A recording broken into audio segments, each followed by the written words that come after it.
যে যখন মারা যায় তার কিয়ামত তখন শুরু হয়।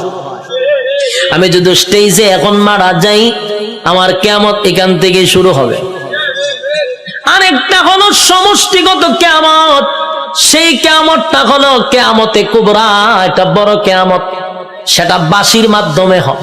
ইসরাফিল আলাইহিস সালাতু ওয়াস সালাম যখন বাঁশি ফু দিবে, আল্লাহ বলেন এই গোটা পৃথিবীর যা কিছু তোমরা দেখো, বিশ্ব পরিস্থিতির পরিসমাপ্তি আমি ঘটায়া দিব।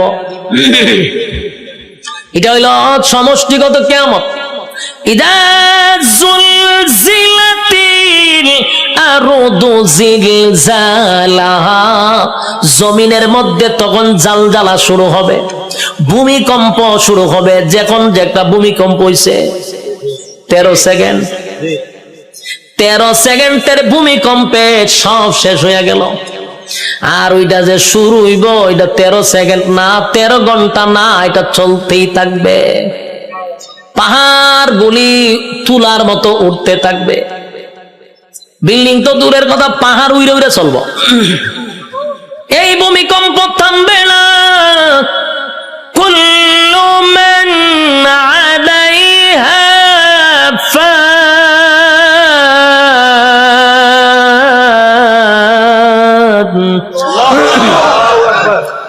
ওয়া ইয়াবকা ওয়াজহু রাব্বিকা যুল জালালি ওয়াল ইকরাম।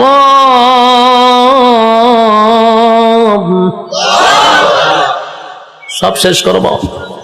এই অপারেটর কইও সাউন্ড বাড়ানোর দরকার। আমি একটি রিবাব আর ইকুটা তুলে দেন না, আমি চিল্লাইলে তো ইকু রাখবো। হালকা রিবাবের ভিতরে ইকুটা দেন। অত্যন্ত কিয়ামত শুরু করছিলেন মাইক মাহফিল, এখন হালকা একটু রিবাবটা ধরায় দেন আমার, যাতে প্রেসারটা গলাত না পড়ে। আল্লাহ বলেন কুল্লু মান আলাইহা ফান ওয়া ইয়াবকা ওয়াজহু রাব্বিকা যুল জালালি ওয়াল ইকরাম। চলবো। কুল্লু মান আলাইহা ফান, সব ধ্বংস হবে। ওয়া ইয়াবকা ওয়াজহু রাব্বিকা যুল জালালি ওয়াল ইকরাম, শুধু আল্লাহ ছাড়া সব ধ্বংস। আজরাইলও ধ্বংস, যে সিংহায় ফুক দিব সেও ধ্বংস হবে। মোট কথা কেউ থাকবে না। এটা হলো সমষ্টিগত কিয়ামত। আর প্রথম হলো যে যখন মারা যাবে তার কিয়ামত তখন থেকেই শুরু হবে। যুবক ভাইরা আমার, আল্লাহ বলেন প্রত্যেকটা মানুষের কিয়ামত আছে রে। যে যখন মারা যায় তার কিয়ামত শুরু হয়ে যায়। যেদিন মারা যাবেন আল্লাহ বলেন হিসাব নেওয়ার জন্য আল্লাহ পুনরায় আবার আমাদেরকে দাঁড় করাবে। আলোচনার শুরুতে একটা কথা বলছিলাম, আমরা কিন্তু এই পৃথিবীতে পরীক্ষা দিতে আসছি, ইয়াদ আছে না? পরীক্ষা দিতে আসছি। বলুন তো রেজাল্টটা কোথায় দিবে? রেজাল্ট কিন্তু পরকালে হবে। আল্লাহ কয় রেজাল্টটা দেখানোর জন্য আবার তোদেরকে পুনরায় আমি জীবিত করব। আল্লাহ বলেন সিংহায় যখন ফুঁক দিব সব ধ্বংস হয়ে যাবে রে। সব ধ্বংস হওয়ার পরে সর্বপ্রথম আমি আবার জীবিত করব ইসরাফিল আলাইহিস সালাতু ওয়াস সালামকে। আবার আল্লাহ বলবেন সিংহায় ফু মার। যেই মাত্র আরেকবার ফু দিবে, ওই শেষের ফুয়ে প্রত্যেকটা মানুষের বডির ভিতরে আল্লাহ আবার রূহ দিবে। কাদা মাটির থেকে আবার রূহ পাইয়া মানুষগুলি মাটি গঠন হবে, আবার পুনরায় বডি গঠন হবে। কাদা মাটির থেকে আবার আপনি ওইটা দাঁড়াবেন। যেখানে দাঁড়াবেন, যেখানে বৈশা ওয়াজ শুনতাছেন, সে জায়গাটাই হবে হাসরের মাঠ। যেখানে বই আওয়াজ শুনতাছেন এটা হাসরের মাঠ হবে। এই পৃথিবীটাকেই আল্লাহ হাসরের মাঠ বানায়া দিবে। কিন্তু এখনকার পৃথিবী আর তখনকার পৃথিবী একরকম নয় রে। তখনকার পৃথিবী আর এখনকার পৃথিবীর মধ্যে উল্লেখযোগ্য একটা বেশ কম থাকবে। এখন তো কত উঁচু উঁচু বাড়ি আছে, পাহাড় আছে, সাগর আছে, নদী আছে। তখন কিছুই থাকবে না, সমতল একটা মাঠের মতো। মানুষ সেখান থেকে এটা দাঁড়াবে। আর বিজ্ঞানী বলেন মানুষকে আমি কেন দাঁড় করাবো জানো নি? দুনিয়ার জমিনে পরীক্ষা দিছিলি, আমি আল্লাহ সেটার রেজাল্ট তোর হাতে ধরায়া দিব। মানুষ গিয়া জমা হবে হাসরের মাঠে, কেউ পানি পান করবে, কেউ কলিজা পাটা পিপাসা লইয়া হাসরের মাঠে দাঁড়ায়া থাকবে। একদিন নয় রে, 2 দিন নয়, 50,000 বছর দাঁড়ায়া থাকতে হবে। সাধারণ কথা না, সাধারণ কথা না। পানির পিপাসায় জিহ্বা কুকুরের মতো বাহির হবে। আল্লাহর পয়গম্বর বরকতে হাত দিয়া কাউকে পানি পান করাবে, আর কেউ পানি না পান করে হাসরের মাঠে দাঁড়ায়া থাকতে হবে। 50,000 বছর বাড়ির কাছে না, সূর্যের তাপে মানুষের মাথার মগজগুলি গলে গলে পড়বে, জিহ্বাটাও বাহির হবে। এই অবস্থায় যে কত হাজার বছর মানুষগুলি একটা সময় বিরক্ত হইয়া চিৎকার দিবে আর বলবে, মালিক রে, জান্নাতে দেও না হয় জাহান্নামেই দেও, হাসরের মাঠে আর ভালো লাগে না, সেখান থেকে আমাদেরকে সরায়া দাও। আদম নবীর থেকে লইয়া ঈসা রূহুল্লাহ পর্যন্ত মানুষ সবার কাছেই যাবে একটু আল্লাহর কাছে সুপারিশ করার জন্য। আদম নবীও বলবে ইয়া রাব্বি নাফসি, ইব্রাহিম আলাইহিস সালাতু ওয়াস সালাম বলবে ইয়া রাব্বি নাফসি, নূহ পয়গম্বর বলবে ইয়া রাব্বি নাফসি, মুসা নবী বলবে ইয়া রাব্বি নাফসি।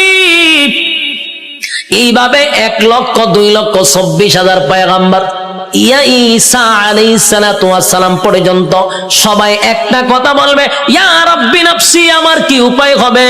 আজকে আল্লাহর সামনে কথা বলার সাহস কোন নবীর হবে না। কথা বুঝতেছেন আমার?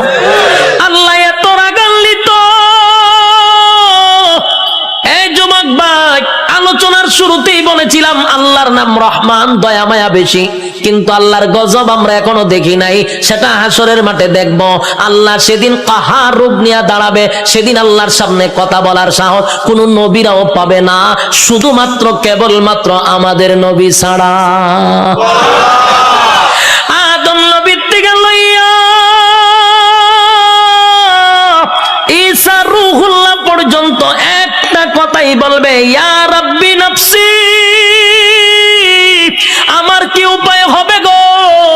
আল্লাহ খালি তর্জন আর গর্জন দিবে, তর্জন আর গর্জন দিবে, আর বলবে নাফরমানরা আমার নিয়ামত খাই আমার নাফরমানি করছস, আজকে দাঁড়া, কেউ কথা বলবে কিনা?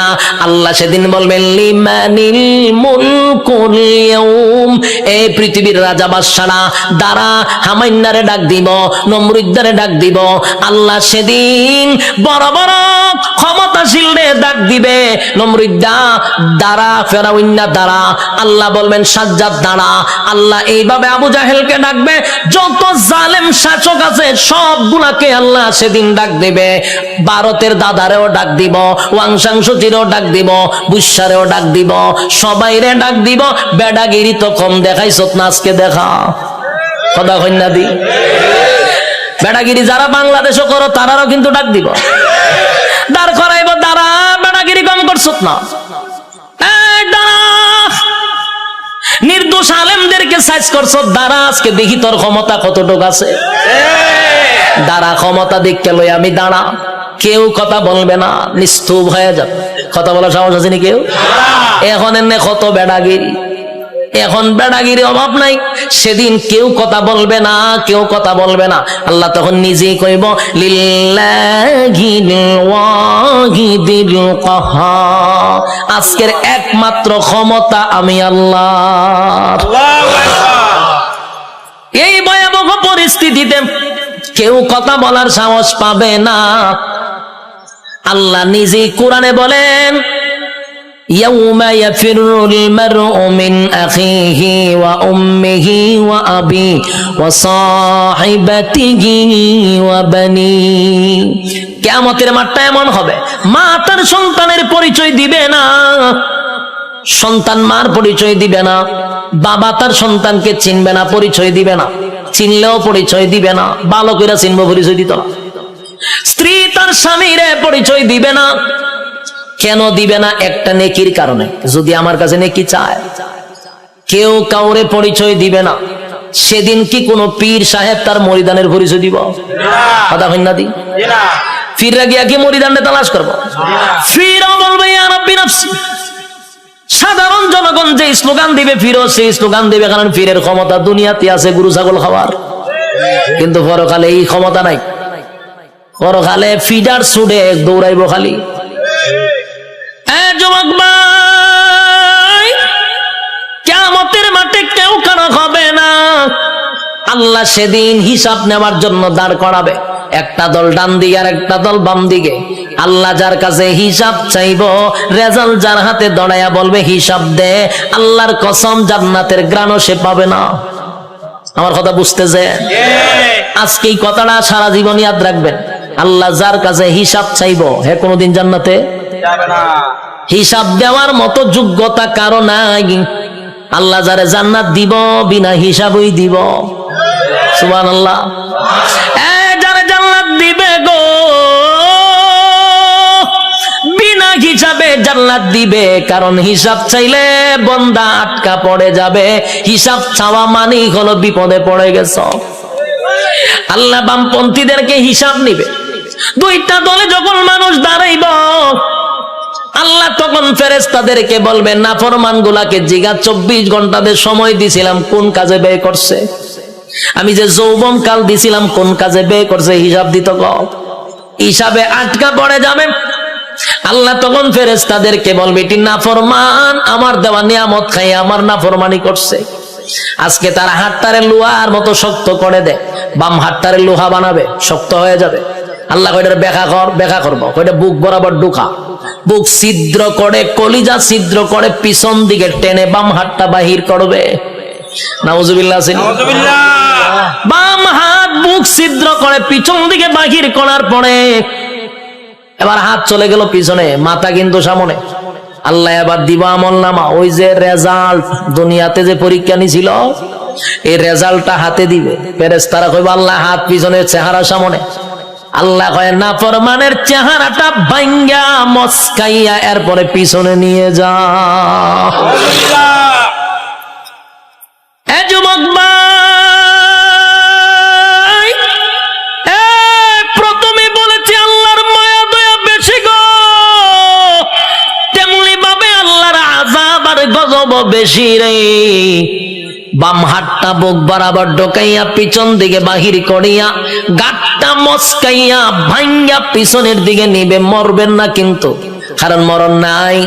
গাড় ভাঙ্গা পিছন দিকে নিবে নিয়ে আল্লাহ কইব নে রেজাল্টটা দেখ, ক্লাসও বইয়া কি করছিলি বান্দা একটু দেখ। বান্দা দেখবে আর বলবে মালিক রে আমার প্রতি তুমি বেইনসাফি করো নাই, ইনসাফের বিচারটাই করছো। কারণ সে দেখবে যা কিছু লেখা সব তার চোখের সামনে বাজবে। রাতের আধারে কি করছে, দিনের আলোতে কি করছে, সব লেখা। আল্লাহ একটা বাড়ায়া লেখে নাই, একটা কমায়া লেখে নাই।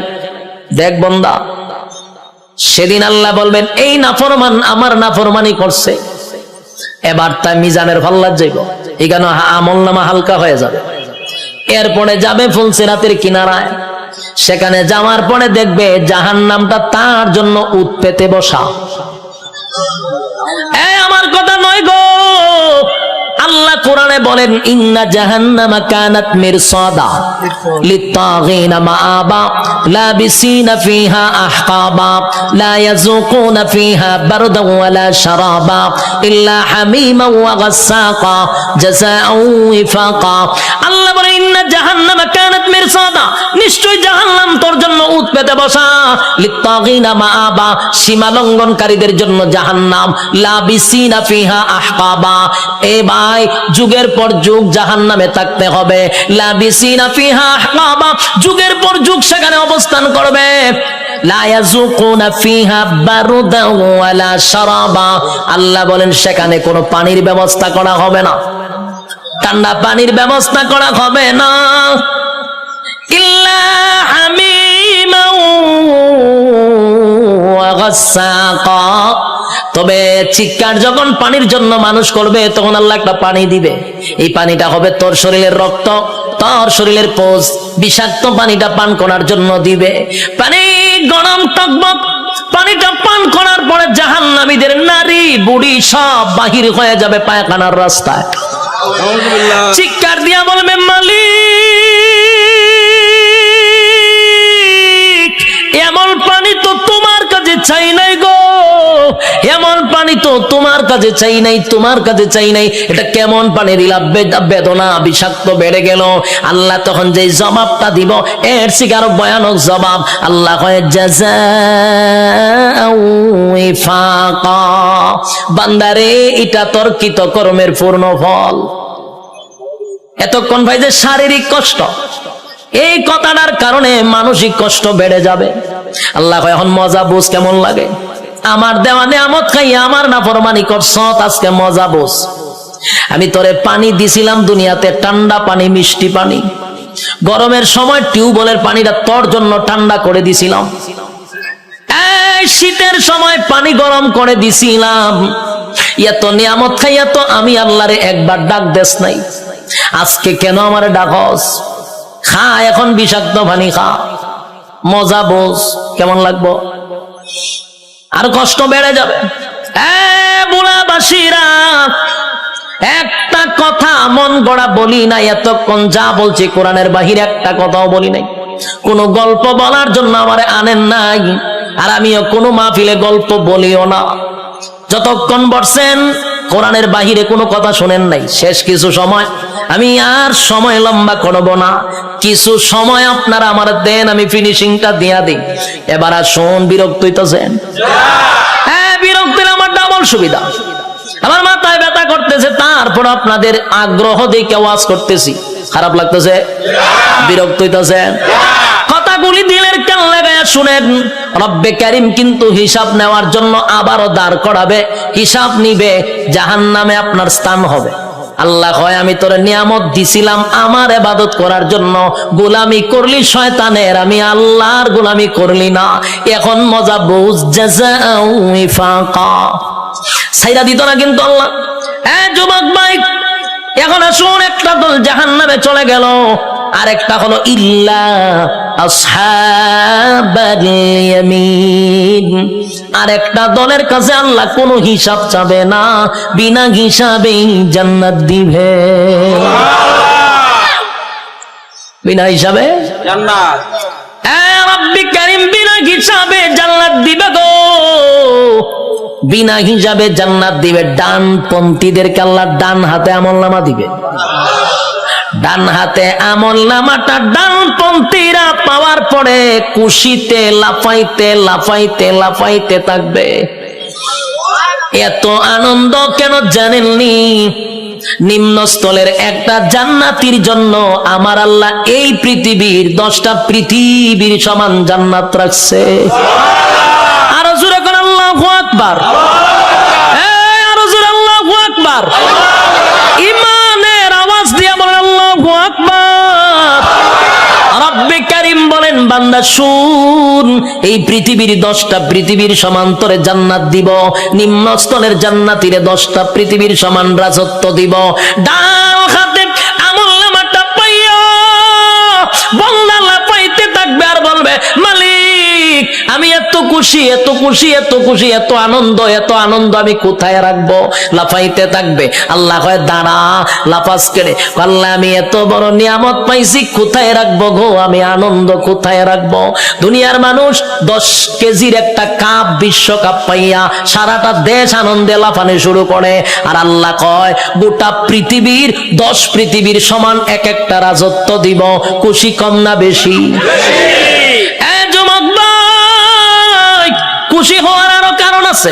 আল্লাহ বলেন জান্নাতি শুন, দুনিয়াতে যদি তোর আমি আমেরিকার প্রেসিডেন্ট বানাইতাম, কিন্তু এক সময় তোর মরণ লাগতো। কথা হয় না? আমেরিকার প্রেসিডেন্টের মরণ আসেনি? বাংলাদেশে যারা রাজত্ব চালাইতেছে তার মরণ আসেনি? গোটা পৃথিবীও যদি রাজত্ব করত, জুলকারনাইন গোটা পৃথিবী রাজত্ব করছে, মরণ ছিল? বাদশাহ সুলাইমান গোটা পৃথিবীর রাজত্ব করছে, মরণ ছিল? নমরুদ্দা গোটা পৃথিবীর বাদশাহ ছিল, মরণ ছিল? বখতে নসর গোটা পৃথিবী রাজত্ব করছে, মরণ ছিল? তাহলে গোটা পৃথিবী রাজত্ব করলেও মরণ আছে রে। আর আল্লাহ বলেন 10 দুনিয়ার সমান একটা জান্নাতের রাজত্ব দিব, আর কোনদিন মরবি না। একটা জবান বন্ধ রাখবেন না, বলুন সুবহান। মরণ নাই, এর থেকে বড় আনন্দ আসেনি? মরণ নাই, মরণ নাই, মরণ নাই। জান্নাতে ঢোকার পর আর মরণ নাই। আল্লাহ কয় দাঁড়া, মরণ নাই, আরো খুশিতে লাফাইব। এত আনন্দ কোথায় রাখবো, এখন আর মরবো না। আনন্দের সুরে লাফাইতে থাকবে। আল্লাহ কয় দাঁড়া, লাফাইস না, আরো আছে। আল্লাহ কি আছে বলে, আর কোনদিন তুই বৃদ্ধ হবি না। পৃথিবীর কোন মানুষ কি বৃদ্ধ হতে চায়? কথা হইনা দি, কেউ বৃদ্ধ হতে চায় না। সাদা দাড়ি লইয়া সেলুনে যায়, গিয়া দেখবেন কালার কইরা খালা বানাই লইয়ে পড়ে। যদি জিগায় কালা করছত কেরকম, নাইলে বুড়া দেখা যায়। তাহলে তার উদ্দেশ্য কোনো বুড়া হতে চায় না, বুড়া হতে চায় না রে। পৃথিবীর কেউ বৃদ্ধ হতে চায় না, বুড়া হতে চায় না। আল্লাহ কয় বুড়া হন লাগবো। কথা কোন ঠিক নেই? উপর দিয়া যতই কালো করো, ভিতরে বুড়া হইতেছে নি, চামড়া ঢিল হইতেছে। বৃদ্ধ হতে হবে। আল্লাহ কয় জান্নাতের ভিতরে নিয়ামত হলার কোনদিন বৃদ্ধ হবি না। 32 বছরের হায়াত দিব, কোনদিন বয়স 33 হবে না। আমার কথা বুঝছেন নি? বয়স কত হবে? 32 হবে, আর কোনদিন 33 হইতো না। বয়স আর বাড়বেও না, কমবেও না, এইভাবেই থাকবো। যৌবন কমবেও না, বাড়বেও না, প্রথম যেমন ছিল এমনই থাকবে। আল্লাহ বলেন আমি তনে কমপক্ষে 60 হাত লম্বা বডি বানায়া দিব, আদম নবীর মতো। সুবহান। আল্লাহ বলেন কণ্ঠ দিব দাউদ নবীর মতো। আল্লাহ বলেন সৌন্দর্য দিব ইউসুফ নবীর মতো। চরিত্র দিব মুহাম্মাদুর রাসূলুল্লাহর মতো। এতগুলা নিয়ামত দিয়া আল্লাহ বলেন জান্নাতের ভিতরে নিম্ন স্থলের একটা জান্নাতীরে কমপক্ষে বউ দিব, কমপক্ষে 72টা। এটার আওয়াজটা কমে গেছে কেন? বউ দিব, এরপর আপনারা খুশি না? ঘটনা না, বউ উনলে ডরান। আর কেমনি খুশি? তখন মানুষ নির্যাতিত হইলো বউ দিয়া, হইতে পারে না, সইতে পারে না। বাস্তব না বাস্তব? সারা বাংলাদেশে খালি নারী নির্যাতন, পুরুষ নির্যাতন দেওয়া, এটা নিয়ে কোনো মাতামাতি নাই। এমপিরা পর্যন্ত গড়ের এমপির কাছে মাথা নত হইরা লায়, নির্যাতিত। কিন্তু এটা নিয়ে সরকার কোনো মাথা কামায় না। এর লিগে মানে বিয়া কত হলো ডরায়, ঠিক নেই? একবার হাত তুলে আল্লাহ আমার তুমি নেও, আমার নেও, আমার নেও, আমি আর থাকতাম না। বউ উঠতেছে রেখো, আল্লাহ আমারও লিয়ে যাবো তুমি, দেখো তো আর মরে গিতা পারতাম। কইটি গীতা বলে তুই যখন আমার সাথে যাবে তার মরতাম কে আমি? তোর অশান্তিতে তুই আমি আল্লাহর কাছে পারতো না, যে মরতাম। তুই দেখে তোর সাথে আবার আমি যাইতাম, তুই গেলে আমি আর মরতাম কে? এখন বুঝেন বউ দিয়া কত অতিষ্ঠ হইছে, কি যন্ত্রণা। একেবারে আল্লাহর ওলির বউ কিন্তু একবারে বালা না, কারণ রগ একটা তেরা করে আল্লাহ বানাইছে। আমি কিন্তু বুলাবাসীর কোন মহিলার প্রতি কথা কইতেছি না, আমি সারা বাংলাদেশের কথা কই। বুলা বাদ দিয়া নাহলে আবার মহিলার আন্দোলন করবো যে উজুর আর পাইছেন না, উজুর আর পাইছেন না। না মহিলার আমি আপনার দেশের মহিলাই দেখছি না, তা আমি মহিলার ব্যাপারে বদনাম করার দরকার আসেনি। আমি আমার এলাকার কথা কইতেছি, কোন অসুবিধা আছে? আল্লাহ কয় জান্নাতে বউ দিব ওরা, জুড়ে কন 72টা নিম্ন স্থলের জান্নাত। কোন রকম যারা জান্নাত গেছে, আর স্পেশাল যদি হয় কিতা বুঝো, বউর অভাব পড়বো নি। জান্নাতের বউগুলা কেমন হবে? দুনিয়ার বউ নয় রে। দুনিয়ার বউ যত সুন্দরী হোক, প্রথম দেখার পরে আস্তে আস্তে বয়স বাড়ে, বাচ্চা কাচ্চা হওয়ার পরে ভালো লাগে না। আসলে আকর্ষণ কমেনি, যেটা বাস্তবিটা কই না কেড়ে। আল্লাহ নিজে হইতে যে আকর্ষণ কমবে, কিন্তু জান্নাতি একটা হুর দিলে এর ভাই যে প্রথম চাইবেন 40 দিন সাওয়ার মধ্যে যাইব গা। সুবহানাল্লাহ। এই যে চাইছেন এই সাওয়ার মধ্যে 40 দিন শেষ। আল্লাহ কি পরিমাণ সুন্দর দিয়ে বানাইছে, সুবহানাল্লাহ। আল্লাহ রাসূল বলেন কোন হুর যদি থুতু ফালাইতো আটলান্টিক মহাসাগর, পুরা পানি মেশকে আমর হয়ে যেত গা। কোন হুর যদি হাত বাইর করে লাড়া দিত, সূর্য আর দরকার ছিল না, এটাই যথেষ্ট। কিতা বুঝো? সুবহানাল্লাহ আসেনি? এমন সুন্দর আল্লাহ হুর দিব। একটার ভাই চাই আমরা 40 দিন যাবো, বাকি আরো বাদ 71টা রয়েছে। ইডির ভাই একটা চাইতেছে, আমরা দিন এমনি যাইব। খুশি না বাজা? আর এগুলা দুনিয়ার বউয়ের মতো না, বউয়ের মতো না। দুনিয়ার বউ যদি 3 ঘন্টা বালা থাকে, 6 ঘন্টা ঝগড়ার মধ্যে থাকে। বাস্তব না বাস্তব? 3 ঘন্টা এখন খুব বালার রক সোজা, 3 ঘন্টা যে আপনি যদি ঝগড়া করতে করতে, আল্লাহ কয় জান্নাতি মহিলারা কোন সময় আপনার সঙ্গে ঝগড়াও করবে না, অভিমানও করবে না। জান্নাতের ভিতরে 72টা বউ দিবে রব্বে কারীম। এই বউগুলা দিব আল্লাহ বলেন দুনিয়াতে অনুমতি দিছিলাম 4টা। কটা কপাল আসেনি 4টা? আপনারা ঠাডা হয়ে গেছে বাংলাদেশে জন্ম নিয়া। আচ্ছা কয় তারিখ গেছে? 14ই ফেব্রুয়ারি। বাংলাদেশের সিস্টেম হইল, উচিত কথা কইলে অনেকে ভালো পায় না মানে, বাংলাদেশের সিস্টেমটা কি আমি আপনারা শোনাই। বাংলাদেশ হইল প্রেম পীড়িত করতে পারবেন, প্রেম পীড়িত বুঝুননি, ভালোবাসা করতে পারবেন, ফিরিত করতে পারবেন। এই জন্য 14ই ফেব্রুয়ারিও দিছে ভালোবাসার লাগিয়া। কিন্তু ভালোবাসা করতে পারবেন কার সাথে?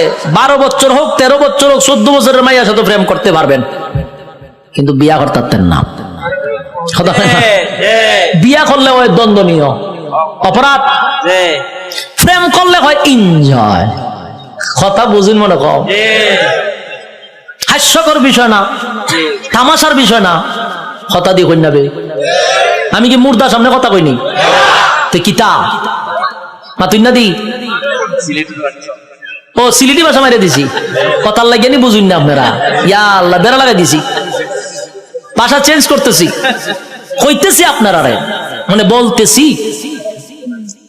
যে আমাদের দেশে প্রেম ভালোবাসা করা যায়, 14 বছরের মায়ের সাথে করলে হয় এনজয়। এক বয়সে বলা মানে এনজয় করে করুক। যদি বিয়া করেন গুনার থেকে বাঁচার লেগে বালা লুচ্ছা চোখ বালা না। বাস্তব না বাস্তব? বিয়া করতে কোন লুচ্ছা চোখ বালা না বলে, প্রেম করলে হয় এনজয়, এক বয়সে করে, এতে সমস্যা নেই। কি জালের বাংলাদেশের বাইরে, বাংলাদেশও বিয়া করলে কয় এর চোখ বালা না, প্রেম করলে কয় এনজয়। 14ই ফেব্রুয়ারি দিছে প্রেম করবার লেগে। ভাদ্র মাসে যেমন কুত্তার সিজন আছে, ঠিক ফেব্রুয়ারি 14 তারিখেও এই বান্দরের গোষ্ঠী বলতে একটা সিজন আছে। মানুষ তো 2 ভাগে ভাগ হইছে, একটা হইল আদমের সন্তান আর একটা হইল বান্দরের সন্তান। বাস্তব না বাস্তব? ওই জাফর ইকবালের গোষ্ঠী একটা আছে, বান্দরের গোষ্ঠী। 14 তারিখ যা আছে বান্দর সান্দর লইয়া সব লাম্ব লাইমা খাম কু খাম দিনের খাম সব কইরা 10 মাস 10 দিন পরে 71 টিভি বাইরিব। ওই বিভিন্ন ডাস্টবিনও দেখতো নবজাতক শিশু আসেনি। আটকা দেখবেন মাউতে গেলে নবজাতক শিশু পাওয়া গেছে ডাস্টবিনে, নবজাতক শিশু পাওয়া গেছে বিভিন্ন টয়লেটে। তুই এখন এটি বসার খরচ করে যে সময় খাম কু খাম ফারকে হয় তখন বাধা দেশ না করে, এই সময় এনজয়। আর যখন ডাস্টবিনও বাচ্চা পাওয়া যায় কয় এখন নবজাতক শিশু পাওয়া গেছে, জুতা দা বাইরে কপালের সারা বাড়াইলে দরকার। তামাশা শুরু হয়েছে। এই যে 14ই ফেব্রুয়ারি এখন আটকাস না করে, এই যে হোটেল গুলাতে পার্কে কত নিকৃষ্ট কাজ হচ্ছে, অবাধ জানাবে বিচার হচ্ছে, কোনো বাধা নাই। কিন্তু যখন 10 মাস 10 দিন পরে রাস্তাঘাটে ছোট ছোট বাচ্চা পাওয়া যায়, তখন 71 টিভি বাইরে করবো এগুলা তো মারাত্মক একটা খারাপ কাজ, নবজাতক শিশু পাওয়া গেছে। আরো 2-1টা বান্দরের গোষ্ঠী রান্না করবো, আপনারা কি বলেন? এটা করবো না, এটা নিকৃষ্ট কাজ, নিকৃষ্ট কাজ। হেও কইবো আবার এই সময় জুতা থাকতো আমার তো, আর কপালের মধ্যে খালি বাড়িতাম। এটা না হইলে বাংলাদেশ। উচিত কথা কইলে মোল্লা বালানা, ঠিক নেই? মোল্লা বালানা বান্দরের গোষ্ঠী। মানুষ 2 ভাগে ভাগ হইছে এখন, ইয়াদ রাখবেন। আমরা হইলাম আদমের সন্তান, আর জাফর ইকবালের যারা আছে এটা সব হইলো বান্দরের সন্তান। জঙ্গল 2 বান্দরে আখাম কুয়াম করে জন্ম দিছে জাফর ইকবাল রে। আর এই সিলসিলায় যত আছে সব জাফর ইকবালের আওলাদ। কেমন হইছে? বইও লেখছে, বান্দর আগে আসিল, আস্তে আস্তে আস্তে আস্তে লেঙ্গুর করে আসতে মানুষ হয়ে গেছে। বইটা আমি বই দেখছি, বইয়ের মধ্যে প্রথম বান্দর, এরপরে একটু বান্দর, এরপরে আরেকটু বান্দর, এরপরে সুজ হইছে, এরপরে মানুষ হয়ে গেছে। আমি চিন্তা করছি বইটা লই আছে, এটা যে সময় লেখছে গাঞ্জা খাইয়া লেখছে। গাঞ্জা দেখাইছে, গাঞ্জা খাওয়ার পরে যখন দেখে বোতলের পয়সা এটা 2006 সালের গাঞ্জা, ডেট ওভার খাইয়া লেছে। ডেট ওভার গাঞ্জা না খাইলে কি রকম লেখা লিখতে পারেনি কেউ বই পাঠ্যবস্তু? নাচতে নাচতে আজকে মানুষ হয়ে গেছে। হাস্যকর কথা না? এই ইতারে কিতার লেগে শিক্ষা জাগাত নিয়ে বয়াইতেছে আমি বুঝতে পাই না কোন কারণে। এগুলো তো প্রতিবন্ধী, বুদ্ধিজীবী নামের প্রতিবন্ধী গুলার নিয়ে বসায় দিছে। আমার মাথায় ধরে না কেমনে কয় যে বান্দর নাচতে নাচতে মানুষ হয়ে গেছে। ওয়ান ভাষের জ্ঞান মাথাত নাই, এটা নিয়ে বয়সে শিক্ষার মেইন জায়গাতে। বাংলাদেশের শিক্ষার যে কি অবস্থা এখন বুঝতেন না, সামনে বুঝলেন। এখানে যারা বসানো, একজন কেউ নাস্তিক বানানো সম্ভব না, কিন্তু এরা টার্গেট আপনারে বানাইতেও না, এরা টার্গেট আপনারে নাস্তিক বানাবে না। এরা না, টার্গেট হলো এর পরের জেনারেশন, নেক্সট জেনারেশন, মানে তোমার আমার বাচ্চা কাচ্চারা নাস্তিক বানাবে। এই জন্য বাবা হিসাবে প্রতিবাদ করা তোমার দরকার। এটা কিন্তু রাজনীতির বিষয় না, এটা কিন্তু ইমানি বিষয়। আমরা কি কোনো এমপি মন্ত্রীর বিরুদ্ধে বলতেছি? যারা মনে হচ্ছে তারা